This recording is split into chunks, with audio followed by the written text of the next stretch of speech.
In a faraway village, lived a little girl named Chandni.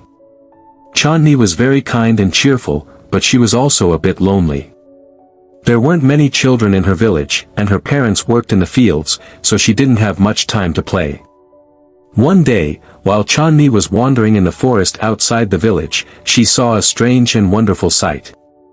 A very large, shimmering butterfly with wings colored like a rainbow.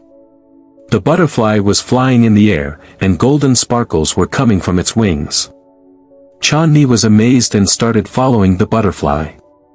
The butterfly flew deeper into the forest, and Chandni followed behind it. Finally, the butterfly stopped in a small meadow, where there was an old, magical tree.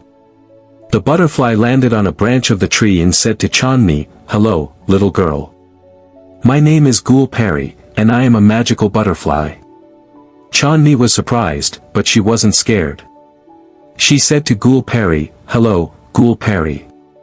My name is Chandni." Gulpari said, "Chandni, I know you are lonely. I want to give you a friend." Gulpari flapped her wings, and a small, shimmering seed fell to the ground. She said to Chandni, "Plant this seed, and you will find a friend." Chandni picked up the seed and went back home. She planted the seed in her garden and watered it. The next day, a small plant sprouted from the seed. Then, the plant grew and became a beautiful, shimmering flower. From the flower emerged a little fairy named Roshni.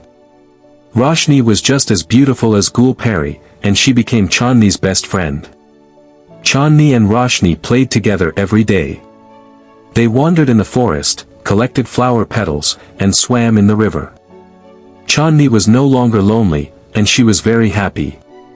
One day, a storm came to the village. The wind blew fiercely, and the rain was very heavy.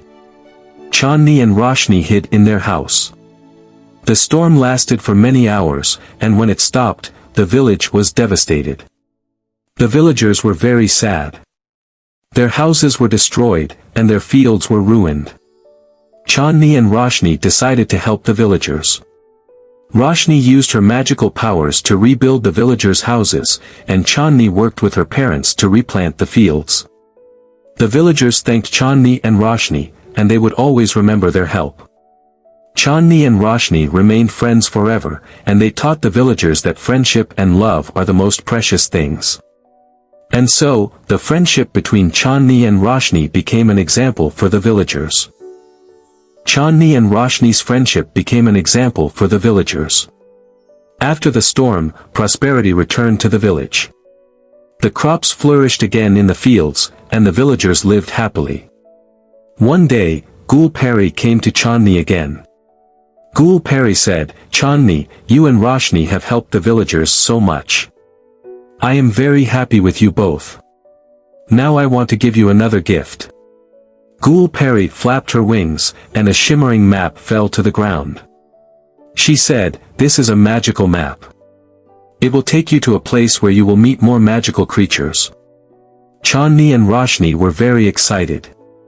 They picked up the map and started preparing for their journey.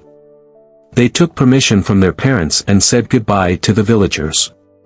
With the help of the map, they entered a deep forest. The forest was mysterious and beautiful. They saw tall trees, shimmering flowers, and colorful birds. As they walked, they reached the bank of a magical river. The water of the river was shimmering, and there were colorful stones in it. On the bank of the river, they saw a little fairy crying. Chandni asked the fairy, "What happened?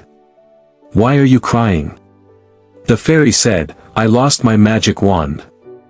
Without it, I cannot use my magical powers." Chandni and Roshni decided to help the fairy. They dived into the river and started searching for the wand under the stones. Finally, Roshni found the wand. The fairy was very happy and thanked Chandni and Roshni. The fairy told them that she was the queen of the water fairies, and invited them to her palace. They entered a beautiful palace built inside the river.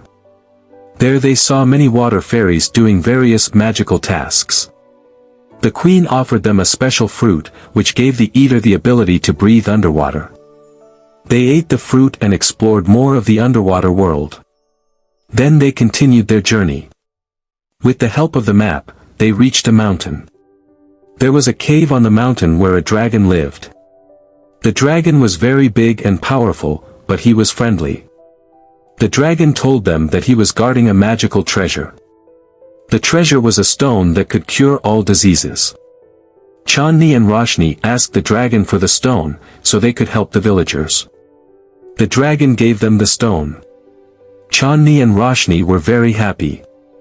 They thanked the dragon and returned to the village. Returning to the village, they used the stone to cure all the villagers' diseases.